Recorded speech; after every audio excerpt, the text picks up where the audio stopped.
On demande souvent quel a été le plus grand succès militaire de Napoléon. Austerlitz, c'est le coup de génie de Napoléon. Un incroyable coup de bluff qui doit lui permettre de vaincre 2 empires en une journée. La bataille d'Austerlitz, souvent célébrée comme l'une des plus grandes victoires de Napoléon Bonaparte, peut être envisagée sous un angle assez différent, particulièrement lorsque l'on considère les circonstances plus larges de la guerre napoléonienne et la confrontation avec l'Angleterre. Ce point de vue suggère qu'en dépit de son éclatante réussite sur le champ de bataille d'Austerlitz, cette victoire fut en réalité une sorte d'illusion, masquant les défis les plus profonds auxquels Napoléon était confronté, notamment sa lutte avec l'Angleterre. Loin d'être une victoire légendaire, elle serait en réalité un incroyable coup de storytelling qui n'aurait en réalité servi à rien. Pour savoir si c'est vraiment le cas, je vous invite à suivre avec moi ce nouvel épisode de notre série Toutes les batailles de Napoléon, consacrée à la bataille d'Austerlitz, la bataille des 3 empereurs. En 1805, Napoléon déplaça son armée vers l'est pour contrer les menaces de la troisième coalition. Après avoir rapidement traversé le Rhin en septembre, il mena ses troupes à travers l'Allemagne du Sud, remportant des victoires significatives à Ulm, où il encercla et captura une grande armée autrichienne. Cette campagne, rapide et décisive, mena directement à la confrontation d'Austerlitz, avec l'Autriche cherchant le soutien de la Russie pour une contre-attaque.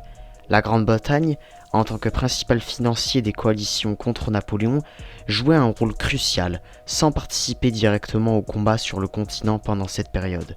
Napoléon avait envisagé d'envahir la Grande-Bretagne, mais après l'échec de la flotte française à la bataille de Trafalgar en octobre 1805, ses plans d'invasion furent définitivement mis de côté, affirmant ainsi l'isolement de la Grande-Bretagne par sa supériorité navale. Dans ce contexte, la bataille d'Austerlitz ne représente pas seulement une victoire militaire pour Napoléon, mais aussi une affirmation de sa domination sur l'Europe continentale, bien que temporaire. La victoire renforça sa position en tant qu'empereur, mais aussi exacerbait les tensions avec les autres grandes puissances, surtout avec la Grande-Bretagne, qui restait insatiable et invaincue. La bataille d'Austerlitz, aussi appelée la bataille des 3 empereurs, est considérée comme l'une des plus grandes victoires militaires de Napoléon Bonaparte. Elle eut lieu le 2 décembre 1805, dans la région morave, aujourd'hui en République tchèque. Voici comment s'est déroulée cette bataille emblématique.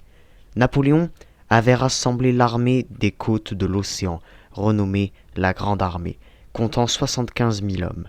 Face à lui, les forces russo-autrichiennes, commandées par les empereurs Alexandre Ier de Russie et François II d'Autriche, ainsi que leurs généraux, comptaient environ 90 000 hommes.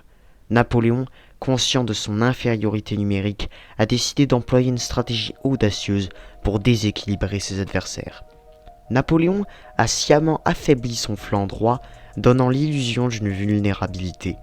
Il espérait ainsi attirer les forces coalisées vers ce point, les incitant à étirer leur ligne centrale et à se déplacer loin de leur position défensive. Le matin du 2 décembre, alors que le brouillard matinal couvrait encore le terrain, les forces coalisées, convaincues que l'armée française était affaiblie, lancèrent une attaque massive sur le flanc droit français. Napoléon attendit que les ennemis s'engagent pleinement et que leur centre soit suffisamment affaibli. Vers 9h du matin, alors que le soleil dissipait le brouillard, Napoléon lança la contre-attaque. Il ordonna à ses réserves sous le commandement du maréchal Soult de frapper le centre affaibli de l'ennemi sur les hauteurs du plateau de Pratzen. Cette manœuvre a coupé en deux l'armée coalisée, isolant ses 2 ailes. Alors que les combats faisaient rage, les troupes françaises reprirent le plateau de Pratzen après un combat acharné. Le centre de l'armée coalisée s'effondra, tandis que les ailes étaient trop distantes pour se soutenir mutuellement. Napoléon a ensuite dirigé ses forces pour rouler sur les flancs désorganisés des coalisés. En fin d'après-midi, la victoire française était évidente. Les forces russes et autrichiennes battirent en retraite dans un désordre total, laissant derrière elles des milliers de morts, de blessés et de prisonniers. Avant la bataille d'Austerlitz, qui eut lieu le 2 décembre 1805, Napoléon avait déjà essuyé un échec majeur dans ses plans d'invasion de l'Angleterre. Le blocus continental mis en place pour étouffer économiquement le Royaume-Uni, n'avait pas réussi à briser la suprématie navale britannique. L'Angleterre restait hors de portée, protégée par sa puissante Royal Navy, et continuait de financer les coalitions européennes contre la France. Dans ce contexte, la victoire d'Austerlitz, bien qu'une brillante démonstration de tactique militaire où Napoléon déjoua la coalition russo-autrichienne en attirant ses ennemis dans un piège bien orchestré sur le plateau de Pratzen, peut être vue comme un cadeau empoisonné. Elle offrit à Napoléon un dépit et une supériorité militaire momentanée, mais ne changea pas fondamentalement les dynamiques de pouvoir en Europe. L'Angleterre demeurait une menace constante, financièrement et stratégiquement, capable de soutenir les ennemis de la France. L'illusion d'Austerlitz réside donc dans le contraste frappant entre l'éclat tactique de la bataille elle-même et les limites stratégiques à long terme de cette victoire. Si Napoléon a pu masquer temporairement ses difficultés et célébrer ce succès, Austerlitz n'a pas rapproché la France d'une victoire définitive dans les guerres napoléoniennes. Au contraire, cela a même peut-être renforcé la résolution de ses ennemis et rallié plus de soutien à la cause anti-française, en particulier de la part de l'Angleterre.